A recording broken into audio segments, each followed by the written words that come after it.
रीम का क्या मतलब होता है ये आज के इस वीडियो में सीख लेते हैं।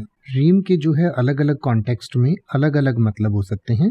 एक तो कोई भी जो कागज़ का रीम होता है, यानी कि जो फोटोकॉपी करने के लिए या कुछ लिखने के लिए जो हम पेपर शीट लेते हैं, तो उसका जो 500 पेपर का जो एक बंडल आता है उसको हम रीम कहते हैं। यानी कि a large quantity of paper, typically a ream refers to a standard pack of 500 sheets of paper.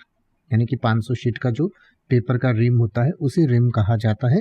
इसके अलावा टू वाइडन और एनलार्ज होल, यानी कि किसी होल को या किसी भी गड्ढे को या किसी छेद को बड़ा करना को भी रिम करना कहते हैं। यानी कि used in a mechanical and industrial context it involves enlarging a hole using a tool.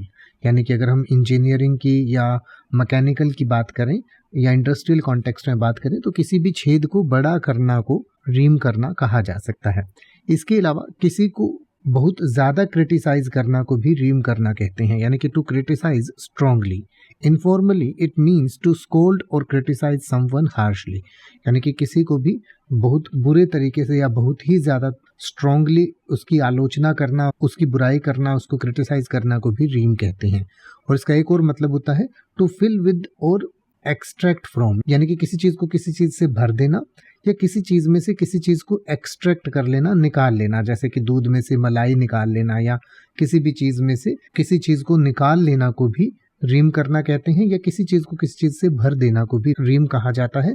और इसका एक मुहावरे के रूप में इस्तेमाल किया जाता है। यानी कि sometimes used metaphorically to describe filling or extracting something intensely. यानी कि किसी चीज़ को बहुत ज़बरदस्त तरीके से या तो भर देना या उसमें से कुछ निकाल लेना को भी रीम कहते हैं। अब आप ऐसे ही किसी भी वर्ड का मतलब हिंदी और इंग्लिश में YouTube पर सर्च कर सकते हैं। आपको मेरी वीडियो मिल जाएगी जिसमें आप बिना किसी फालतू बकवास के सीधा उस वर्ड का मतलब समझ पाएंगे। तो ऐसी ही वीडियोस को देखते रहने के लिए चैनल को सब्सक्राइब करें और बेल आइकन को प्रेस करें।